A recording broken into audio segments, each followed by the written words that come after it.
भगवान की बातें इस YouTube चैनल पर आपका स्वागत है और हम आपके लिए समय समय पर ऐसी भगवान से जुड़ी छोटी छोटी बातें लाते रहते हैं जो कि आपको शायद शास्त्रों में ढूंढनी पड़े, उनके पीछे कारण ढूंढना पड़े।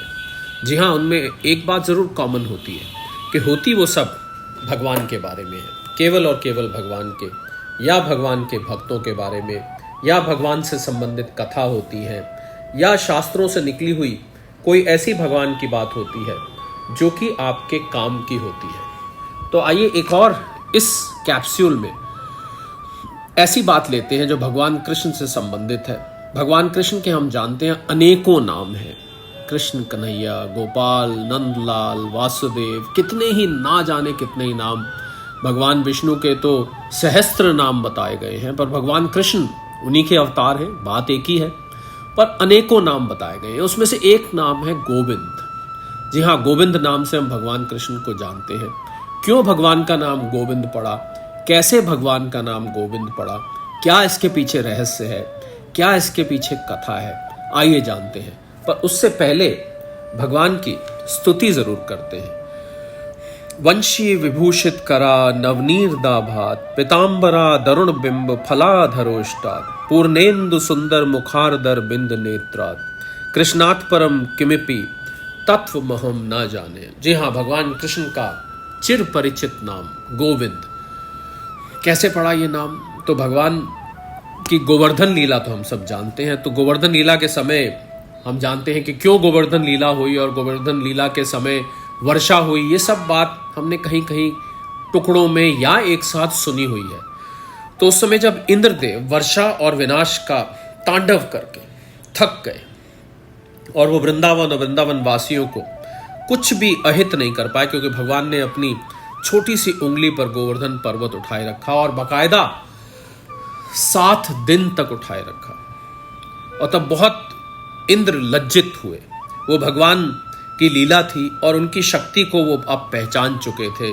उनको पहले भ्रम था भगवान के बारे में, उनको अपनी पूजा करवाने का शौक था, तो उनका अभिमान अब चूर चूर हो चुका था और वो भगवान से अपने कृत्य के लिए क्षमा मांगने की सोच रहे थे, क्योंकि भगवान की शक्ति, भगवान की लीला, भगवान का पराक्रम सब कुछ वो देख चुके थे, पर साहस नहीं कर पा रहे थे।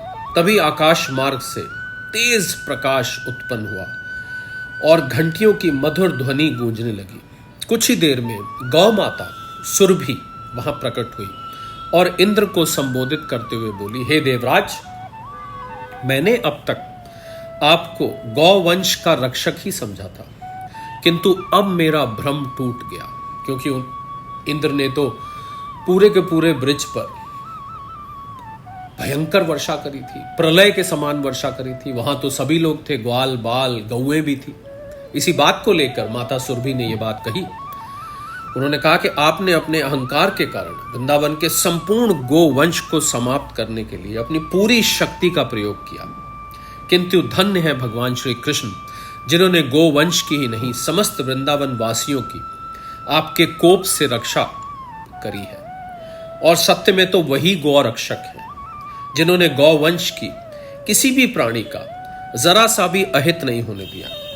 अतः आपको गोवंश का रक्षक मानने से मैं इनकार करती हूं। मैं जा रही हूं वृंदावन की पावन धरती पर, जहां भगवान श्री कृष्ण अपनी लीला कर रहे हैं। श्री हरि के चरणों की वंदना कर कर गौ माता वृंदावन की ओर चलती और वृंदावन पहुंचकर गौ माता सुरभि भगवान श्री कृष्ण के सम्मुख प्रकट हो गई। गौ माता को अपने सामने देखकर भगवान श्री कृष्ण बहुत प्रसन्न हुए। उन्होंने उनके आने का कारण पूछा तो गौ माता सुरभि बोली, हे स्वामी, आप तीनों लोकों के पालनहार हैं। आज आपने अपनी लीला से वृंदावन के समस्त गौवंश की रक्षा की है। मैं आपके चरणों की वंदना करती हूँ। फिर वो बोली, हे नाथ, आज मैं बहुत प्रसन्न हूँ। हे स्वामी, ये तो सारी सृष्टि आपके संकेत मात्र से ही चलायमान है और आप ही सारी सृष्टि की उत्पत्ति के कारण हैं।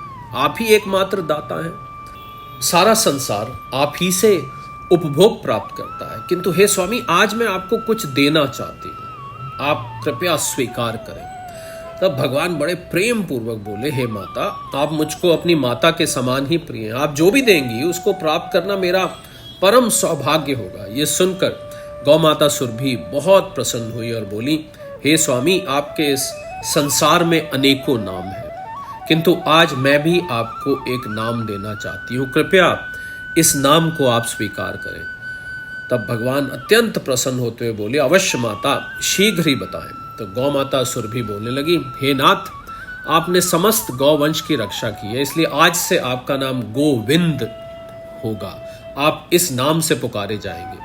और गोविंद नाम सुनकर भगवान कृष्ण प्रसन्नता से जैसे झूम उठे और गौ माता सुरभि से बोले, हे माता, आपका दिया ये नाम बहुत ही सुंदर है, मैं इसको सहर्ष स्वीकार करता हूँ। मैं जितने भी नाम हैं उन सभी नामों में ये नाम मुझे सबसे अधिक प्रिय होगा, और मैं आपको वचन देता हूं कि आज से मेरा नाम जो भी भक्त लेगा और अगर मुझको गोविंद नाम से पुकारेगा, उसके सभी दुख मैं स्वयं दूर करूंगा।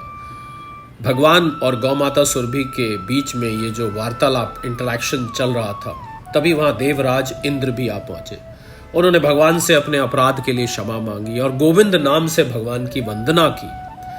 भगवान ने प्रसन्न होकर इंद्र को क्षमा कर दिया और उसके बाद देवराज इंद्र और गौ माता सुरभि ने प्रभु से विदा ली। इस प्रकार भगवान का एक नाम गोविंद पड़ा, और क्योंकि भगवान कृष्ण को गायों से विशेष स्नेह था, इसलिए गौ माता द्वारा दिया गया ये गोविंद नाम भगवान को बहुत पसंद है, उनको बहुत प्रिय है।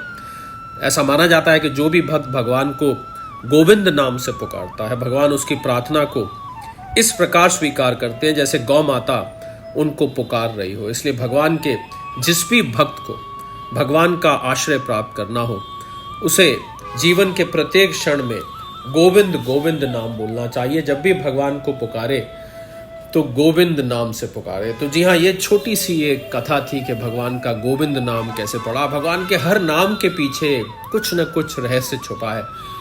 हम कोशिश करेंगे आने वाले कैप्सूल्स में आपके लिए भगवान के और नामों के पीछे भी क्या रहस्य है वो लेकर आए। तब तक के लिए आपसे भगवान की स्तुति करते हुए विदा लेते हैं। वंशी विभूषित करा नवनीरदा भार, पीताम्बरा दरुण बिंब फलाधरोष्टात्, पूर्णेन्दु सुंदर मुखारदर बिंद नेत्रात्, कृष्णात् परम किमपि तत्वमहं न जानी। सादर प्रणाम।